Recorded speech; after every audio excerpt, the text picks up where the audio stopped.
peintre amateur d'abord, non professionnel. Et puis, il y a de très longues années que je peins. C'est une passion. Je suis enseignant d'histoire-géographie et la peinture, c'est mon exutoire.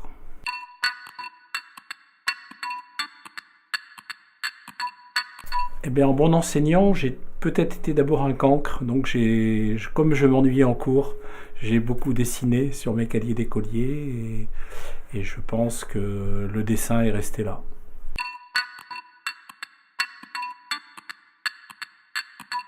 Parce que je me sentais bien dans le dessin. Je dessinais avec aisance et je dessine très vite.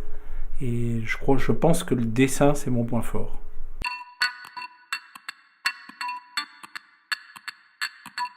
Alors, ma conception de l'art, c'est que les gens aient une émotion en regardant un tableau. Je pense que l'art est aujourd'hui marchandisé. Il y a des gens qui achètent des tableaux pour faire de l'argent. Je crois au rapport de la personne qui va acheter le tableau avec le tableau. Je pense qu'il y a une émotion qui doit passer. Si elle ne passe pas, il ne faut pas qu'elle achète le tableau.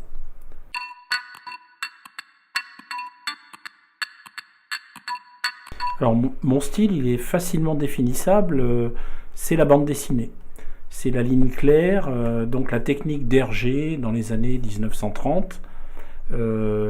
Ça consiste en des aplats de couleurs et ensuite on détermine tous les volumes et les contours au trait noir.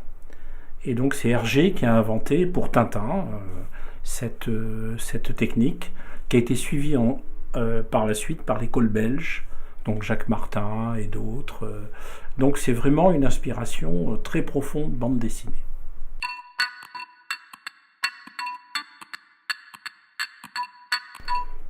Alors là, c'est compliqué. C'est compliqué, je ne suis pas sûr qu'il y ait une évolution. J'hésite toujours entre deux techniques. La technique très très détaillée, c'est-à-dire très réaliste, et la technique où on va être plus sur des aplats très généraux et très vagues, parce qu'il y a deux publics. Il y a le public qui aime les détails, et il y a le public qui aime quelque chose de plus généraliste. Donc voilà, j'hésite entre les deux, j'ai pas réellement trouvé de chemin. Je sais pas s'il y a une évolution par rapport aux premières toiles. Peut-être que ceux qui sont extérieurs à ce que je fais le verront. Mais voilà, je fais un peu au feeling.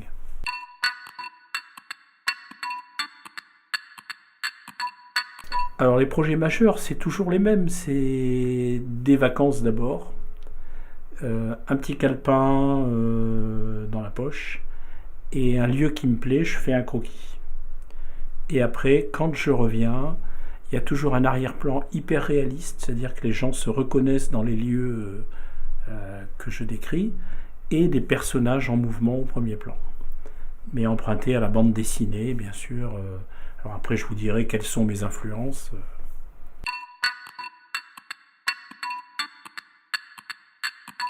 C'est la bande dessinée des années 50.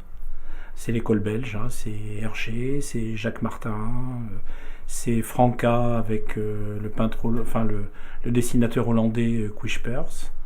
Et puis aujourd'hui, des dessinateurs plus contemporains comme Cosé, comme Jim, avec le voyage à Rome, qui est un de mes emblèmes, un de mes albums emblématiques, et qui a marché d'ailleurs du tonnerre. Voilà.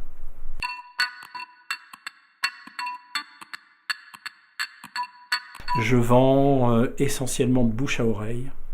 Et dans les concours de peinture dans la rue, si je peins une toile dans la rue, le soir elle est vendue. Parce qu'il y a un public qui veut une œuvre originale que je vends pas cher par rapport aux galeries, parce que les galeries c'est des prix astronomiques. Et donc j'ai un public plutôt de jeunes qui ont des maisons récentes, qui ont des grands murs blancs et qui veulent une toile pour pas cher.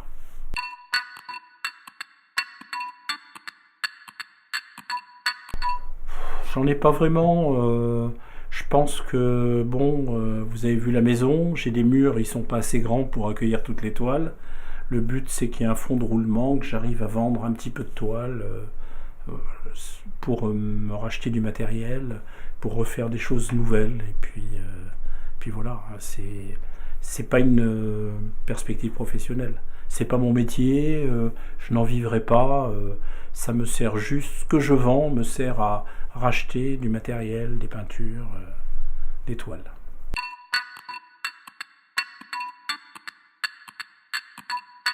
Alors, j'ai exposé dans une galerie à Lisbonne. Ça s'est très mal passé. Ils ont gardé les toiles et j'ai une très mauvaise expérience. Après, je suis sollicité pour l'étranger, mais ça coûte une blinde, donc je n'expose pas. Sinon, c'est des concours d'une journée dans la rue. Et là, je suis content parce que je suis au contact du public. Et les gens, en général, aiment ce que je fais. Et la toile est vendue dans la journée. Donc, c'est très positif.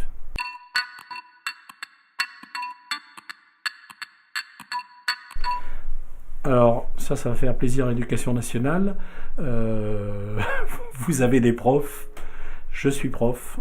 C'est un métier hyper difficile. Hyper difficile, très stressant. Bon, j'ai 61 ans. Je suis en fin de carrière. Mes élèves sont sympas, je les aime bien. Mais j'ai besoin d'un exutoire manuel pour compenser éventuellement ce qui ne marche pas forcément ou les frustrations liées à l'enseignement. Je pense que c'est un métier qui est excellent, mais il faut faire autre chose à côté. La technique peut être comprise assez rapidement. Au départ, la toile est divisée en 4 parties égales. La médiane sert à déterminer le premier plan. C'est-à-dire qu'il faut que les personnages se placent en dessous de la médiane. Parfois, le trait au crayon est encore visible sur la toile. L'arrière-plan est toujours réaliste. Si vous allez à Bayonne, c'est le vieux Bayonne avec les maisons à colombage, la cathédrale de Bayonne à double clocher, et y compris les banderoles autonomistes basques, par exemple celle-ci dit « Nos prisonniers basques dans les prisons basques ». Bon, voilà, c'est ce que je vois. Ensuite, il y a un montage ici pour donner du mouvement à la toile, qui est assez figé à l'arrière-plan. Les couleurs ne sont pas réalistes, bien sûr. Cette maison n'est pas forcément bleue, cette maison n'est pas forcément rose, la cathédrale de Bayonne n'est pas forcément jaune, et les personnages sont placés au premier plan, plutôt en mouvement, donc toujours des voitures, des années un peu 50, des filles empruntées à la BD, des personnages qui rappellent Tintin, et puis toujours le cartouche, avec le drapeau basque ici, la signature, l'année, et quelque chose qui peut paraître énigmatique, 4 plus 3 égale 1. Les 4 provinces basques espagnoles plus les 3 françaises font le Pays basque dans son entier. Alors, même principe,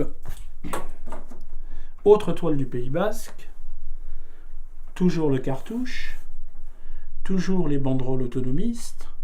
Les gens qui connaissent Saint-Jean-Pied-de-Port reconnaîtront la rue des Pèlerins, avec la coquille de Compostelle. Les bâtiments sont réalistes, ce sont les couleurs et les personnages au premier plan qui mettent du mouvement, bien sûr, comme dans la précédente toile. Alors, les éléments constitutifs, c'est toujours du réalisme en arrière-plan, du mouvement en premier plan, et puis des rappels à ce qui existe réellement, à savoir les maisons d'accueil des pèlerins, le drapeau basque, le chemin de Compostelle et les banderoles des autonomistes basques.